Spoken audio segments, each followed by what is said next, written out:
Thank you so much for joining us for another in our series, A Story to Tell. Today we have with us Mr. James Samuel Richards, and he'll be sharing his journey with us. So, Richards, how are you doing? I'm doing pretty good. Delighted to have you join us. Just gonna have a little chat with you and you share some of your experiences with Okay. us and just have a good little time. Okay, So, sir. tell us, where were you born and what year was that? I was born in St. Anne, parish of St. Anne, in a district called Somerton, Mm-hmm. in the year, the month February 26, Mm-hmm. 1954. February 26, 26, 1954. 54. So that Yeah. makes you how old now? Well, on the 26th of this month, Mm-hmm. I'll be 70. So you're approaching that Yes, mark. that mark where, the Lord said he give three Yeah, score three and score and 10. 10. Yes. So how you feeling physically and thing? Have any ailments of any sort or? Well, I was always going. Mm-hmm. But in the year 2019, Mm-hmm. I went to a conference Mm-hmm. in St. Anne, and you know, being the kind of person I used to be up and about, and Mm-hmm. in the service I would be on my feet and all of that. But Mm-hmm.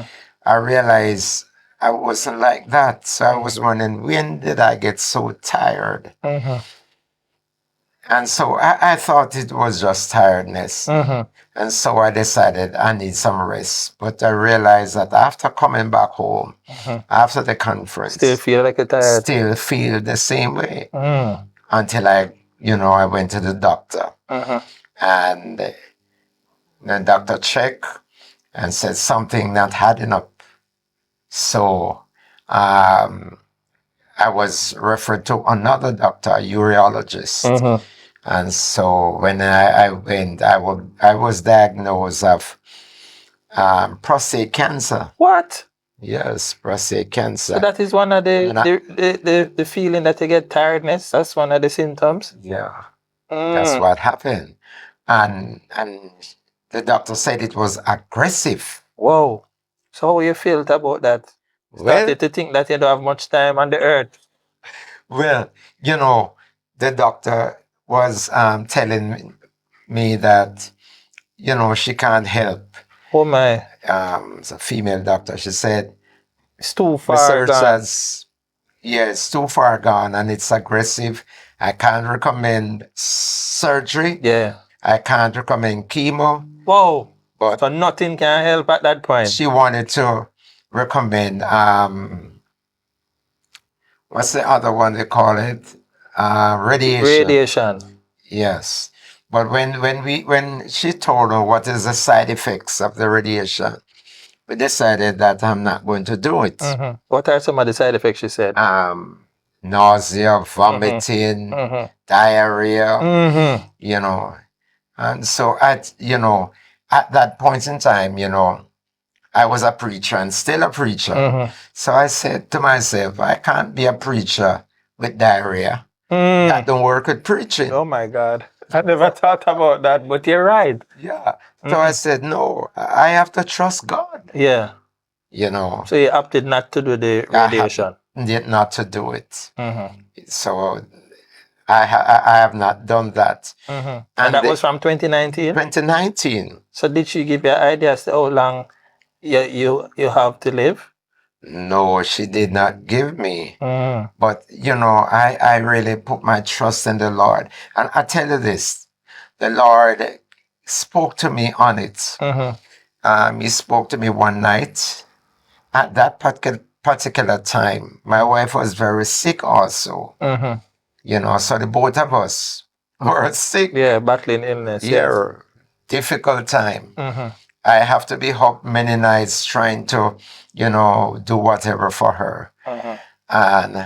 But the Lord spoke to me and said, I see what you are going through. Mm-hmm.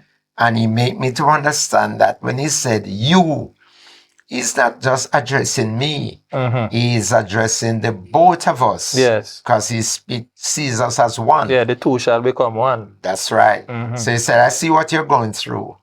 but you are going to be okay. Mm-hmm. Thus saith the Lord. Mm-hmm. So I know that whatever happens, Mm-hmm. God is going to see us through. Mm-hmm. So I rest on His word Mm-hmm. So that was from from 2019, 2019. and we are now in 2024. Yes, 2024. So how are you feeling at this one? Did you go back and do a checkup and see the progress or anything? Well, I've gone to doctors many, many times. Yes. You know, sometimes I said, man, if I could see all the money that I spend for doctor, Yeah. oh, it would be a lot. It is a lot. Mm-hmm. It is a lot. But, you know, through it all, I trust in God. There are up days Mm-hmm. and there are down days. There are times when my wife, you know, she come to that point where she thought, boy, this is it. Mm-hmm. You know, this is it. But no, I'm still here. Mm-hmm. You know, and I can say this, that she has been very, very supportive Yes. of me, you know, make sure that I ingested the right thing. Mm-hmm. Whatever I eat, I drink. Mm-hmm. She makes sure on that. She really, really helped me. Mm-hmm. And, you know, I really do appreciate her. So is it that you have to change your diet since then? Yes. I tell you something. Mm-hmm. When I was diagnosed, I asked the doctor, I said, so what can I eat? Mm-hmm. Because I'm now thinking that I've got to change, you know, Yeah. in what I Your consume. diet, yes. Yeah, my diet. And she said, eat anything, eat everything. So I said to myself, but that couldn't be right, Mm-hmm. you know. But I trust God, Mm-hmm. and that my diet has been changed from that time, Mm-hmm. you know. So you mostly eat like fruits and vegetables? Fruits, vegetable, Mm-hmm. a lot of vegetable, Mm-hmm. you know. What And about like rice and bread and yes, I can eat it, but you know, in moderation, in moderation. small portion? Yeah, Mm-hmm. yeah. Eat a lot of vegetable. And since that time, what I noticed is that not only did I have this prostate cancer, but diabetes What? come along with it. Mm. Yes, yes. And you know, even quite recently, I I had also a terrible acid reflux. Wow. Yes, acid reflux. It's terrible. Mm-hmm. You know, like in the nights, you'd have to use cushions and pillow and thing, and you have to Sit up. sit Yeah. up and all of that. Mm-hmm. But, you know, right now I'm feeling quite good. Mm-hmm. God has been good, Yes. and God is faithful, Yes. you know. So you're basically not worrying, you're just resting Oh, in man. the assurance that you receive. The thing is that it's not possible Mm-hmm. for God to lie. Mm-hmm. And He said that I'll be okay. Mm-hmm. So I just rest on that. Mm-hmm. Whatever happens, God said I'll be okay. Mm-hmm. So I'm resting in His word. You indicated a few moments ago that you are a preacher. Tell us how you got into ministry like that, and give us that journey. Oh, it's a journey. It all started, you know, because of the conversion that I had Mm-hmm. in I was in 1973, November of 1973, the 23rd of November. I was 19 years old then, and I got saved at Pentecostal Tabernacle under the leadership of Pastor P.V. Reynolds. He now migrates to Canada. Yes. And so you're attending church, get, you know, very busy in the church life. Until, you know, I begin to feel the call of God on me. The, you know, different people have different experiences Yes. in the call of God, but somehow I knew that I was supposed to be a preacher, you know, and so I decided there was a deep hunger within Yes. me to to know more about the Word of God, Mhm. to understand the Bible. Mhm.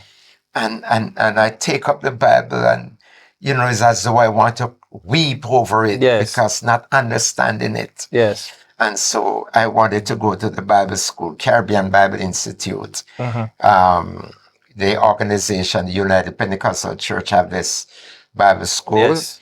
I decided to go. I was on the job at, the Lord was dealing with my heart. I was working along with somebody in sales. Mhm. And one day, when I collected the money from the customer, go back into the vehicle, I throw the money through the window. What? Throw it through the window. Then I realized what I did. I asked the driver, stop, stop, stop. So the car was driving? He was just moving off. Mhm. I stop him. I run out and pick up the money. He asked me what happened. I didn't answer him. Mhm. Till this day, I didn't answer him Mm. because I didn't want him to know that that's what I did. But I realized the Lord was dealing with me in such a way that I could not concentrate now on the job. Yes. I had to leave and go to the Bible school because the call of God was so strong on me. So did you speak to any of your friends or family about it at the time? Just to get a confirmation? Well, I tell you something. My pastor, then P.V. Reynolds, he told a minister, because there was a minister that wanted somebody to assist him in the work. He had just started a new work at a church, establishing a church, and he was looking for help. And he said, the Richards brothers will be going to school. That is myself and my elder brother, the one, Claude Richards, who now deceased. Choose one of them. I did not tell him that I was going to Bible school, but he knew. Seemed as if the Lord told him. Yes.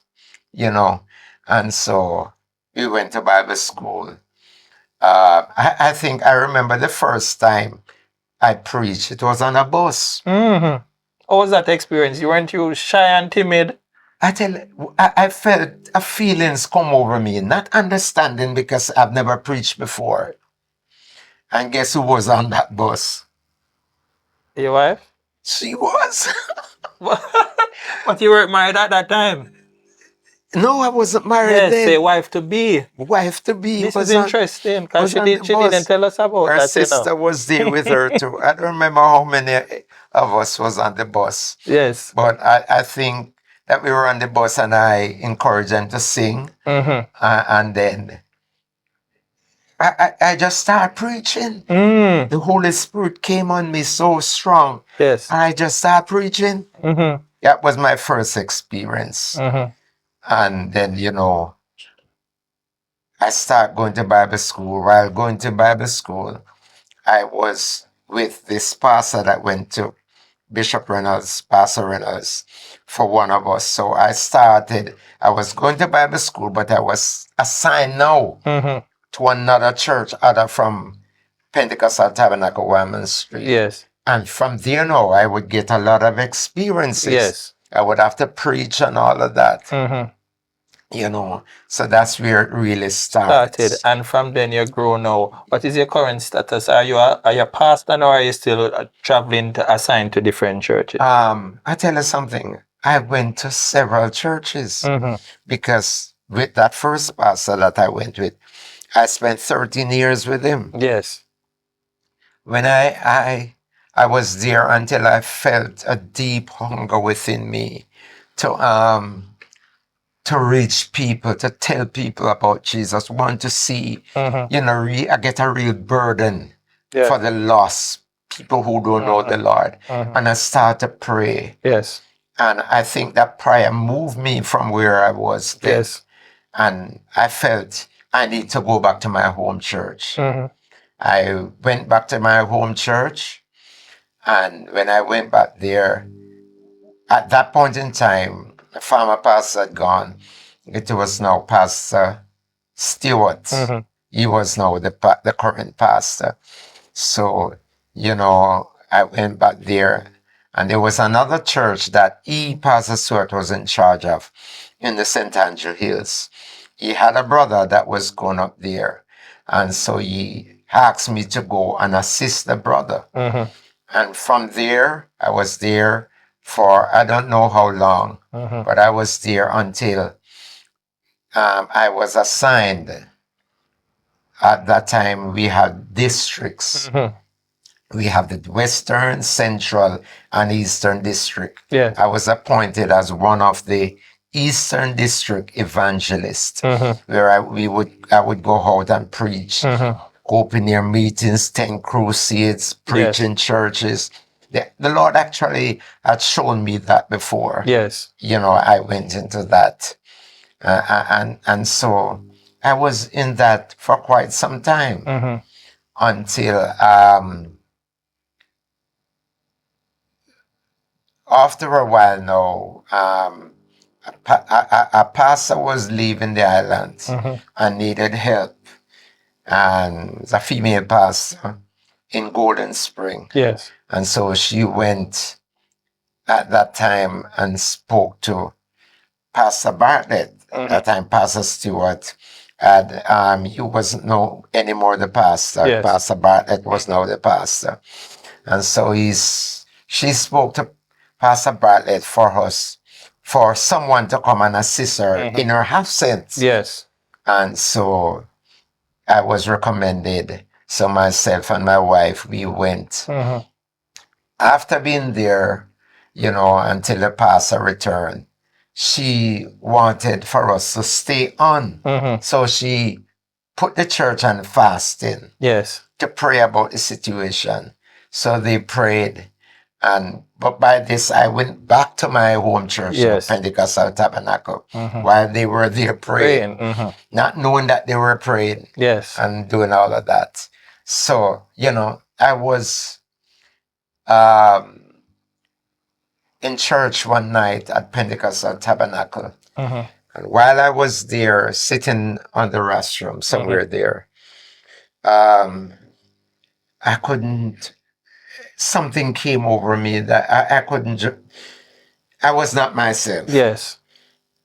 And so after the preaching was finished that night, I went down to the prayer room and I couldn't get rid of the feeling until I pray in a certain way. Mm-hmm. By that time, I had learned that, you know, the pastor wanted for me to come back. Mm-hmm. But, you know, I don't, I try to operate in a way where I'm sure Mm-hmm. that God wants me to do it. Yes. Because I don't want to go on my own Owen. Yes. unless the Lord say. Mm-hmm. And so I went down to the prayer room and I prayed and I said, God, if this is what you want me to do, if you want me to go, then I will go. Mm-hmm. That was when I get a relief. Mm-hmm. That's when the feelings go. Yeah. And Lifted. yes, and so myself and my wife, we went there for some time. Mm-hmm. A number of years we spent there Mm-hmm. until the pastor died. Mm-hmm. And so after her death, we remained there. Mm-hmm. I wasn't the pastor. I was working along with the presbyter Yes. because in the death of a pastor, the presbyter is in charge Yes. until a pastor is appointed. Yes. So I was there working, you know. The national wanted me to be the pastor. I didn't feel that. Mm-hmm. And so I didn't give okay on that. Mm-hmm. And so while we were there, the person who is now the pastor came and spoke with me, and I encouraged him to go talk to the presbyter because, Mm-hmm. you know, I'd had no interest because I didn't feel the Lord want me to. Yes. And he did spoke to the presbyter. The long and short of it, he's now the pastor. Mm-hmm. We were there for a while he was the pastor, and till we were called in. The bishop called us in, myself and my wife, and asked us to pray about. He suggested two places, so we prayed, and we, you know, felt the Lord would have us to go, except one, which is Kingston town, where we now serve. Mm-hmm. But you know, when when we went in to give him the answer from the Lord, I also have another news to break to him. The news was that I was diagnosed with prostate cancer. But even though I was diagnosed with it, it did not stop me from going. I was still determined, to go. It wasn't easy. Yes. But the Lord saw us through all the difficult times. So you're currently there at Kingston now? We are currently there now. Yes. And you're the pastor there, or you're assisting? Assisting. But what I didn't tell you also, that while I was attending the Bible school, because from earlier days while I was at Pentecostal Tabernacle, I always felt attached somehow to Africa. Yeah. So, but not knowing, what the Lord really have for me regarding Africa. But while I was attending the Bible school now, the Lord spoke to me and gave me a name. And the Lord told me Tanzania. So I wasn't acquainted with the names of the different nations of Africa. Might be Ethiopia and a few the more. popular ones. Yeah. But I went to a fellow student and I asked him, is there a place by the name of Tanzania? He started laughing, because a student and student, you mouth one another, all of that. And he confirmed that it was in Africa. And the Lord really dealt with my heart very strong, in so much that it was such an experience that I just cannot forget it. Don't matter what happened, I still remember how the Lord dealt with me regarding the country, the nation of Tanzania. And, it was my desire to fulfill God's will. And I thought it would have taken place long ago, but I remember the Lord showing me that it would not be in the early days, but not knowing when. So, all through the years, you're going on in ministry, but at the back, Still have that in the back of your mind, when? You're wondering when. It was at the time when our national superintendent called myself and my wife in, and because they wanted for us to pastor the church in Golden Spring. Yes. And I told them, no, the Lord did not tell me that. So they wanted to know what Lord tell you. So I break the news to them about Tanzania. We were able to go there about 2 years ago. We went and we did a survey of the place, and we were supposed to go back already, but because of not getting over the my illness, that's why we have not. It's sort of setting back, but still believe in God, because the Lord told me that I will be okay. So that is probably on the horizon to come. Yes, I believe that. So seems like you've been a minister most of your life. Even before you were married, you were a minister, right? Yes, I was. How did you think that affect your wife when you probably made an approach to her? Was she receptive to getting married to a minister, or she was double guessing, or God just made a perfect partner for you? How that work out? Well, I tell you, I didn't have that fear. Reason why I didn't have that fear, because it was the first time that I saw her when she came to the place where my brother was living. Because she came there to my sister-in-law. And when I saw her, the Holy Spirit spoke to me. The Lord told me, that's your wife. Really? Yeah.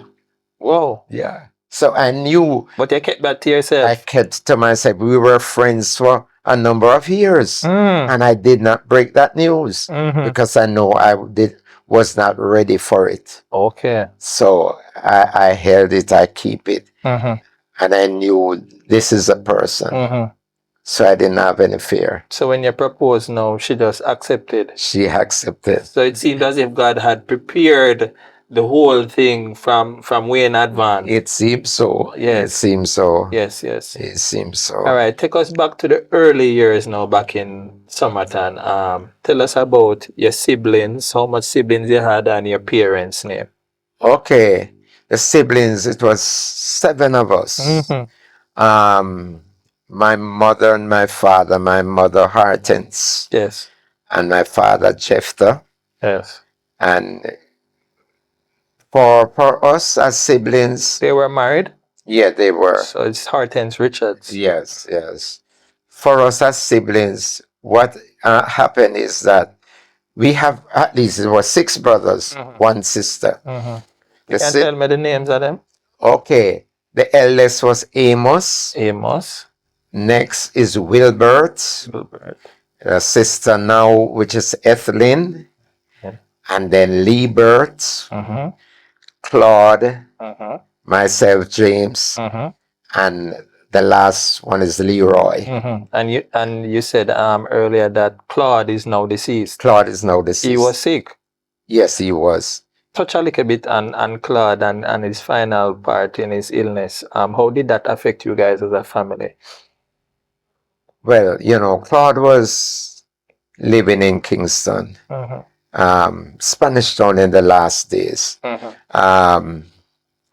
He got very sick, and he was married also, but at that point in time, the marriage was not working. Was not working out, yes. Yeah, so because of how sick he was, and realizing the struggles that confronts him, I encourage him to go back and into Trelawney, because though we were born in St. Anne, we had migrated sometime after into Trelawney. Yes. So I encouraged him to go there, and that's what he did. He went there and stayed with my sister, who was residing there. And so he spent the rest of his life there with my sister. Okay. It was difficult for him because he was sick. Yes. It was a prostate cancer situation with him also. Yes. And he did the radiation. Yes, and you saw how that affected him. It affected him badly. Yeah, there's no way he could have survived after he had done it. He couldn't have survived. So back to your younger years now. So you are the third to last, the last one. Second to last. Second to last one. Yes. Leroy would have been the last, and yes. Claude the third to last. Yes. Okay, so how was life growing up in St. Anne as children? Oh, as children, because in those early days, we were the smaller ones. So our other siblings, they had to leave home, trying to make life. Yes. And my sister was there though. So it's we last 3 along with our sister. It was difficult. It was difficult living in St. Anne and in Somerton. I attended school there. I went to the infant school. Then I started attending primary school in a district called Gibraltar. Yes. That was where I was until I migrated. The family migrated to Trelawney. Yes. So what caused the family to migrate to Trelawney? Well, while we were living there, my father started farming. He acquired land in Trelawney, and he started farming in Trelawney. He would stay over like from Monday to Saturday. He would come home like Saturday night. Yes, until he made the decision. for Move the family move the down there. family down into Trelawney. So were your parents Christian, seeing that you got called to ministry at a fairly young age? Well, my mother always go to church. Mm-hmm.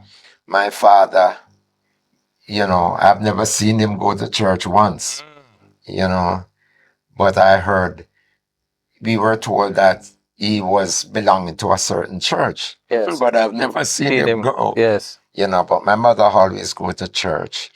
And at least in the early days, I was going to church and thought that I was being saved because,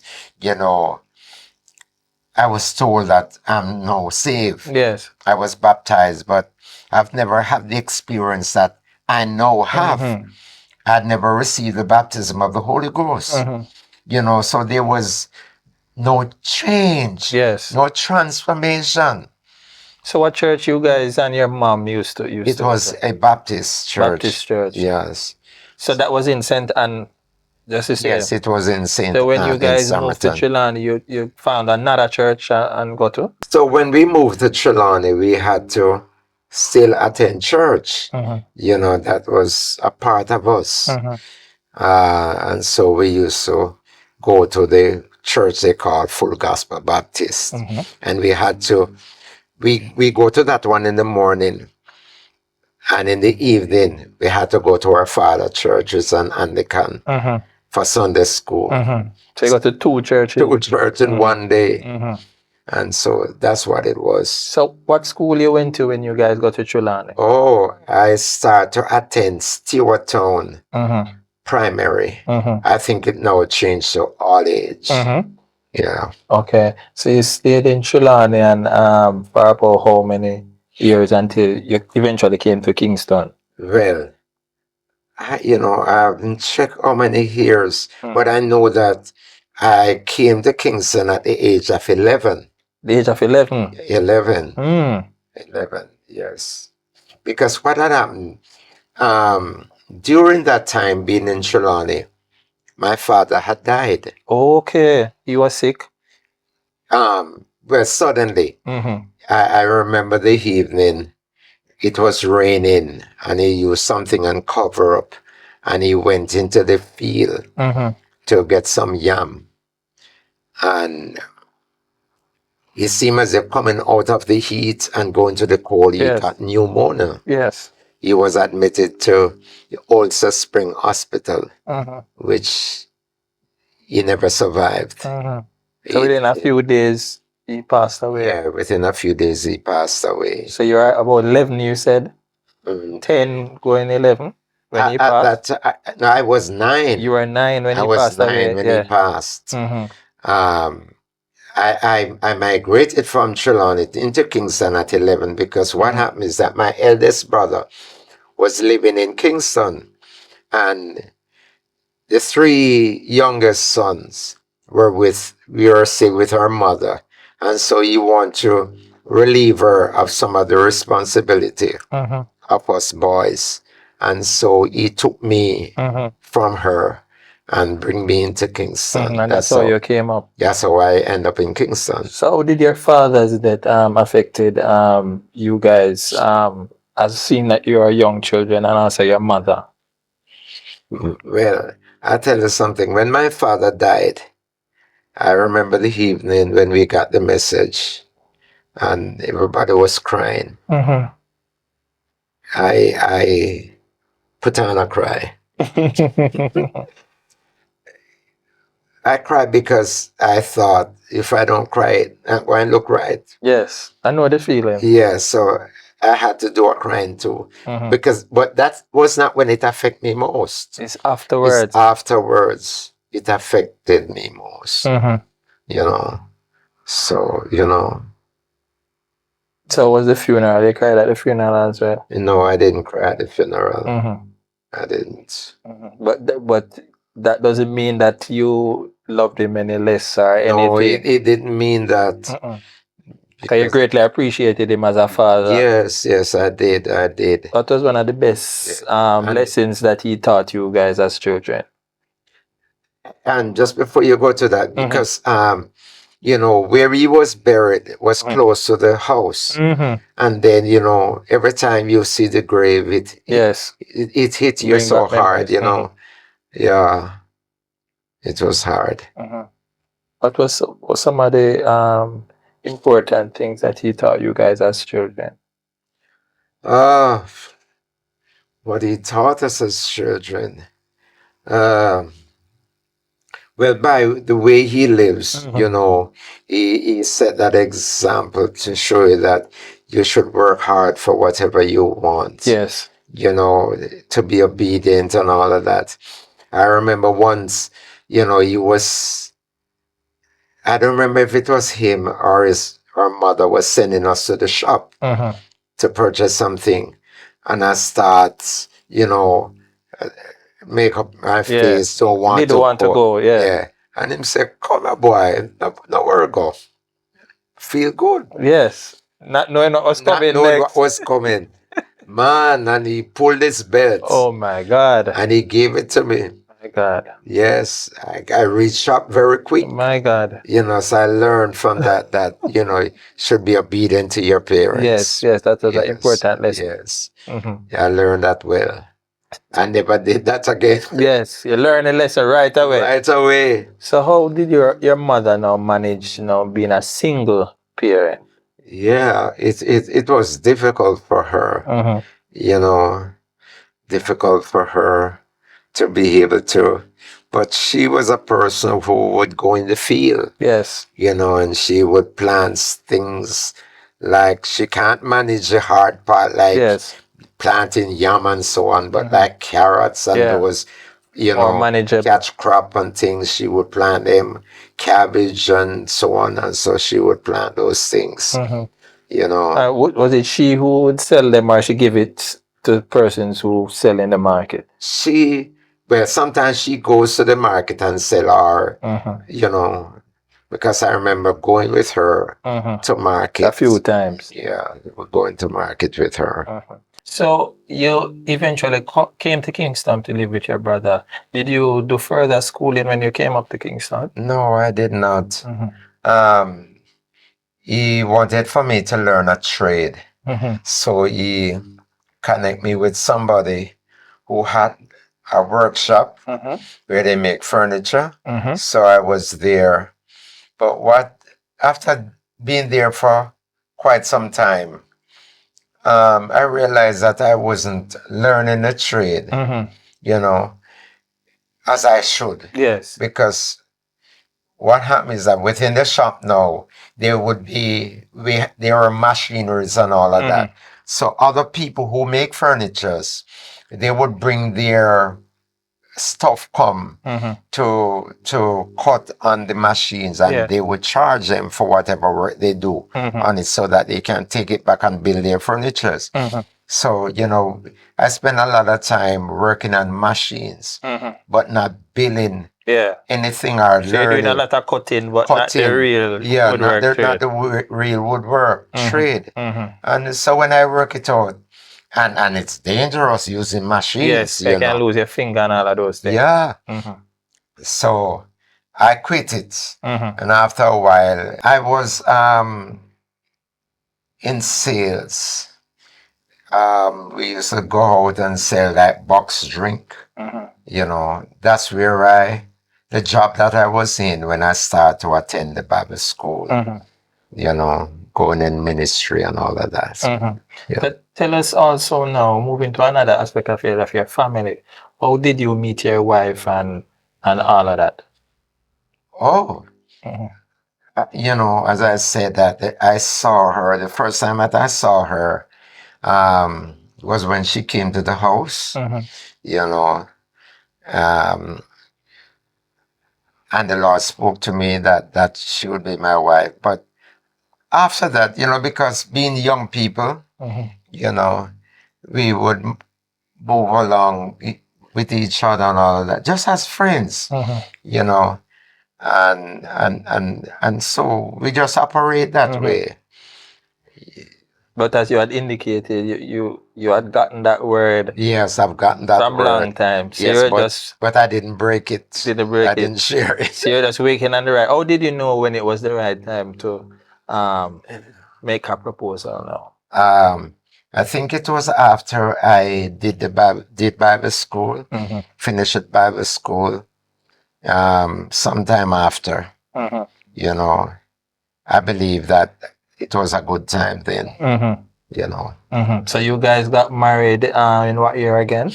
1981, 1981. And you started your family 14th of February. 14th of February, Valentine's Day. Yes, That yes. your wife had indicated about that already, but that it was a coincidence that you guys Yes, got yes, married on the because Valentine's in Day. those days, Valentine Day was Low low key. key, Yes, you yes. know, so, Mm-hmm. but we did married on that day. Yeah. So 2 years after that, now you started your family. Tell us how you felt now being a young father and the responsibilities that come with that. Oh boy, Mm-hmm. oh boy, that, how can I tell you that now? Mm-hmm. Being a father, Mm-hmm. you know, we just really, going through trusting God Yes. because those days you don't have a lot. Yes.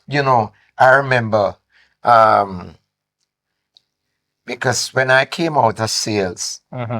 sometime after I started to work in the factory itself, Mm-hmm. I remember my salary was not $200. Mm. It was less than $200 For the week.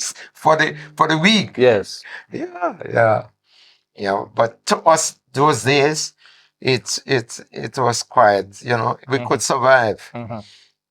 But along with that, I was able to move around because at the time the company gave me a motor vehicle, Mm-hmm. and they sustain it. Mm-hmm. They put gas and fixing whatever it need Mm-hmm. because of the position that I had there Yes. in the company. So that really do help me, Mm-hmm. you know. So, as I said, growing up, being a young father, it wasn't that easy, but the Lord saw us through. Mm-hmm. The Lord saw us through. So you eventually had two more children, two more boys. Yes, two more. So things get much more difficult Much now more. and tighter. Yes. How you manage now? Wow. I just have attributed to the Lord. Mm-hmm. And, the scripture said that, you should honor the Lord with the first fruit of your income. Mm-hmm. And when you put God first, Yes. God is going to see you through. Mm-hmm. For God, keep his side of the bargain. Yes. So you give your tithes, Mm-hmm. you give your offering, and God just miraculously see you through. Mm-hmm. And provide. And provide, make way for you. Mm-hmm. Yeah. So growing up your boys now, you and your wife, how would you say was the discipline side of things? Who would administer more discipline or who would be more softer towards the boys and all of those things? I think I was a softer one. Okay. Yes, I think I was a softer one. Mm-hmm. Yes, I think Why so. you say that? You're always giving them a chance and thing. Yes, but there comes a time Yes. when The it's chance over. run out. It's over, Mm-hmm. But, I, I, for me, I would prefer to sit down Mm-hmm. and talk with the child Mm-hmm. and for them to see the pathway for themselves. Mm-hmm. I don't believe that is in everything you just administer some, Mm-hmm. hitting the child and things like those. Mm-hmm. There are other ways to do it. Yes. There are other ways to do it. So how do you think you being like a minister now affected how your children were brought up? Is it that they were more skewed towards church and church activities and they couldn't escape and um or it was a balance thing or it put pressure on them with how they live their life and all of those things? seeing that you're a minister and they have to, behind the P's and Q's and walk the line straight? Well, I growing up with them, coming up with them through marriage and so on, I didn't find that they was resentful for church.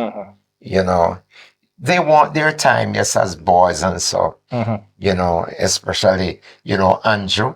He really had a love for football. Yes. I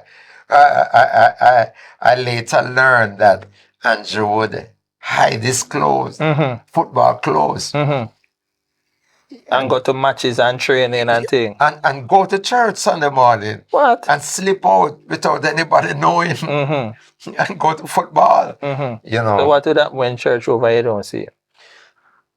No, we never miss him. Never miss him? No, because wherever he goes, he would have known what time to come back. Okay, so you'll be back. Yes. So he was doing that for quite a while. Yes, so how you found out about that now? I don't really remember now how we found out, but we did found out that that's what he used to do.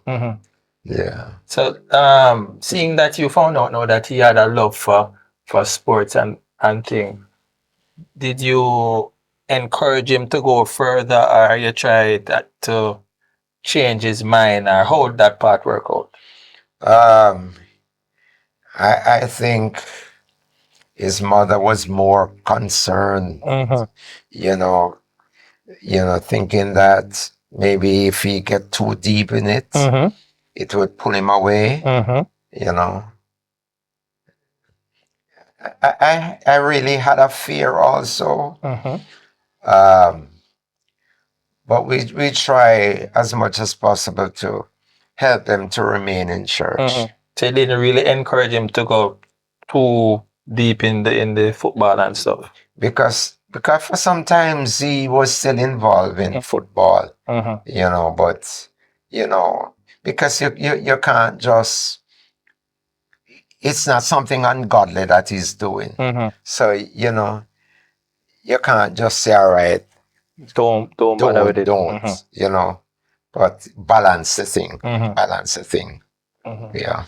So, your children now are now adults and they have all moved out and you're now grandfather as well. Yeah. How is that experience now, seeing that, you have your grandchildren now? Walking a new path. Yes. Well, with the grandchildren, really, well, right now, we only speak to some of them on the phone. Yes. You can see them on the WhatsApp. But Andino, which is the first, is here with us. He lives with you guys. Yeah, because he came when he was to live with us, when he was just 1+. Yes. I spend a lot, myself and Andino have a bonding. Yes. Because I used to take him to school, infant school, go back for him. Yes. When he started to go primary, I used to take him to school, go back for him. So we have a bonding, because at that point in time, I had quit my job to give myself more to ministry. Yes. So, like during the days, I would be at home, so I would have more time with him, Okay. At that time, my wife would have gone out to work. Yeah, she would have gone back to work. Yes. So, being a minister, some person might think, it's all serious and thing all the time, but you must find some time to relax and thing. Do you have any like movies and things that you love to watch, or sporting activities? What you do for hobbies and games and all of those things? Oh, I like dominoes. I like dominoes. I think that's the main game that I really like. Yeah, I like dominoes. So in your spare time, you play like a domino. But the problem I have is that my wife don't like dominoes. Oh my God. So, being at home, it's kind of hard to find somebody to play To with. play with the domino. Sometimes I take out the dominoes And play by and play yourself. by myself. That sounds so familiar, you know. That sound, I won't call any names still, but it sounds very familiar. Yeah, I very, play very with familiar. myself sometime. You know. When you see somebody play dominoes with themselves, they really love dominoes. Yeah. So, in closing now, do you have any word of encouragement you would want to give to your children, individually as we close? You can do that now. But what I would want to say to my children, grandchildren, Yes. and everybody, put Jesus Christ first. Without Jesus Christ, you dare not live and you dare not die. Yes. You can't afford to live without him, and you can't afford to die without him. Yes. So Jesus Christ must be the center of your life. Everything else must revolve around him. It's all about Jesus. Yes. It's all about him. Thank you, Sir James Samuel Richards. That is it, right? That is the name. Yes. We Thank really you very much. enjoyed the little time that you spent with us, sharing some of your experiences growing up until now. My pleasure, sir. All right. And thank you, viewers, for tuning in another time for an interesting interview that we have here with Mr. Richards. Until next time, we're just going to ask you to keep safe.